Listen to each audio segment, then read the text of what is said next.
วกคุณพากันมาทำอะไรกันเนาะคือหลายคนแต่อันนี้นะมีแต่ผู้งามๆแต่มือนี่นะปินหนามาเนี่ยผู้สาวเอ้ยมาอย่างวาดหายเธอเป็นใครทำไมเธอมาแปลกๆวันนี้พากันมางานพี่น้องโสดบ่มือนี่บ่น้องฟ้าพากันมาเที่ยวงานพี่น้องงานแข่งเพื่ออยู่ที่บ้านหัวหาดอยู่ในเมืองไซภูทองเฮานี่แหละพี่น้องห่างกันจากบ้านดาวประมาณจากบ้านดอนวายบ้านด่านบ้านนาพานบ้านบุง4-5 บ้านพี่น้องห่างจากบ้านพักประมาณ5 หมู่บ้าน4-5 หมู่บ้านใส่หมวกบ่ลูกใส่สบายดีไปลงก่อน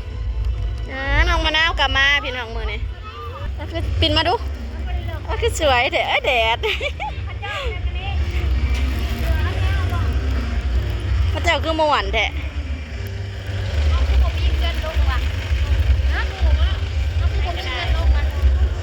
ผู้สาวพี่น้องรถจอด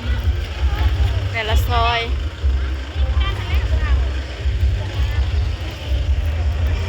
แดดเลยพี่น้องปกติตอนเช้าๆนะฝนตก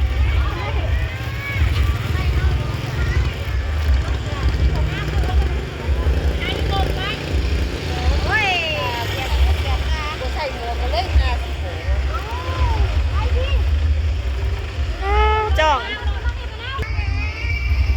ผักไว้คนง่ายมันจับบ่ได้ลูกบ่ได้ร้านเจ้าผักจองอะไรไหม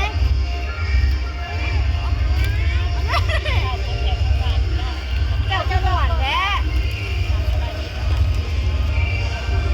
มากำลังมะนาวพี่น้องมือนี้บ่ได้เอาอ้ายก็ป่วยเพิ่นมานำไว้หลายคนบ่มีรถพี่น้องดึงทั้งใส่ดึงทั้งตัวบ่ไว้หลายคนแห้งโง่เผาบ่มีเลยเอาแต่หนูน้อยมานำผู้เดียวอ้ายก็ป่วยแล้วไปโรงเรียนช่วงเช้าน่ะฝนตกลิ้นพี่น้องเอ้ยแดดแล้วก็นี่ประมาณอ้ายเท่าใดเลยขับแล้ว2 โมงครึ่งบ่าย 2 โมงแดดพี่น้องบาดแม่งเป็นยังลูกตกมันเป็นยังรถงามเสียงนี้งามแห้งเลยคันนี้เหยียบเป็นเหยียบเลยยังมาเลยครับ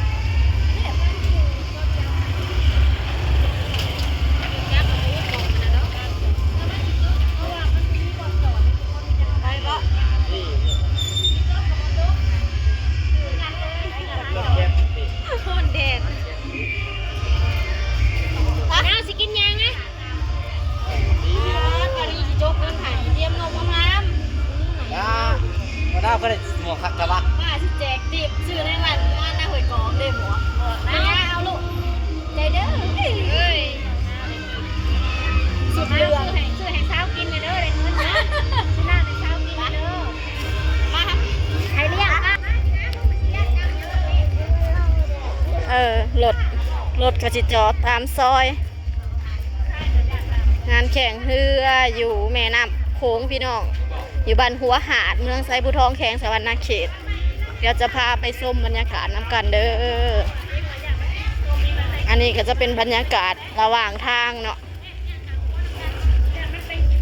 รถก็สิจอดเต็มอยู่พี่น้องแต่ละเฮือนเพิ่นก็จะมีการแบบครบงานกินเหล้ากินเบียร์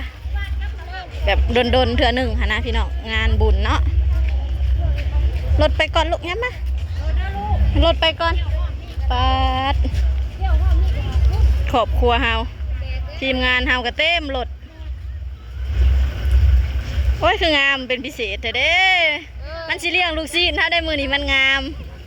สบายดีจ้าจ้าพี่น้องสบายดีไปลูกไปตามหลังแม่โปจ้องใหญ่ขนาดเลย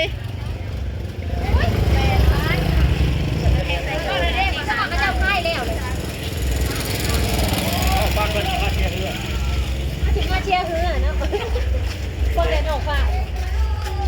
พร้อมมากวะมาเชียร์เฮือจะได้ประเภทวะ กินน้ำกันดูคำหนึ่ง2 คำเลยเนี่ยยังดี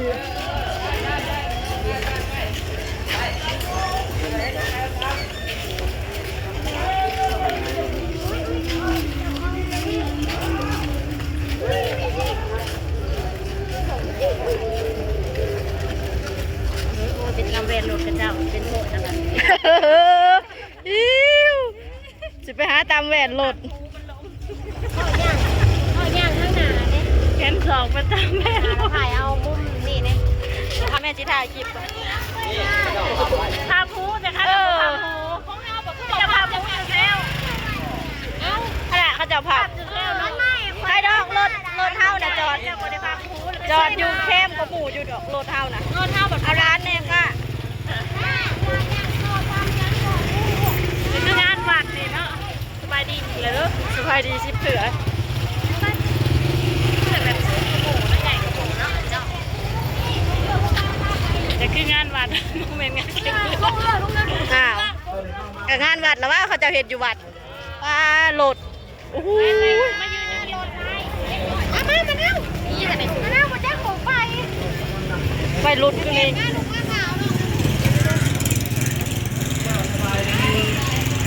โคตรว่ารถ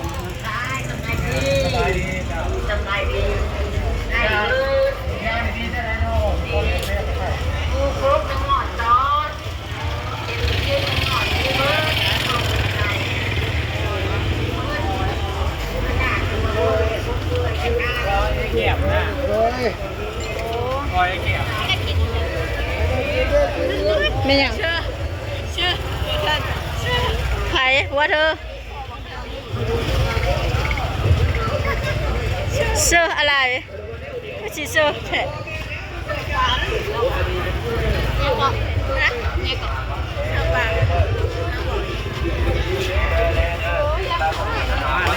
เลเด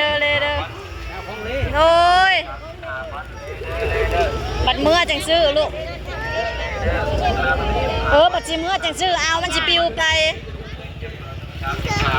บัดสีไปบัดจีเมื่อจังซื้อลูกมันจะปิวโอเค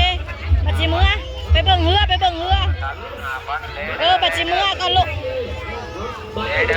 บัดจีเมื่อจังซื้อไปเลาะซะก่อนมาแม่จุงโอเค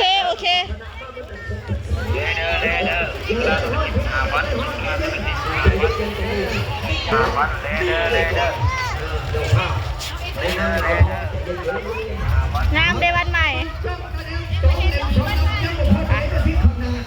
เดี๋ยวสิพาชมบรรยากาศแล้วกันพี่น้อง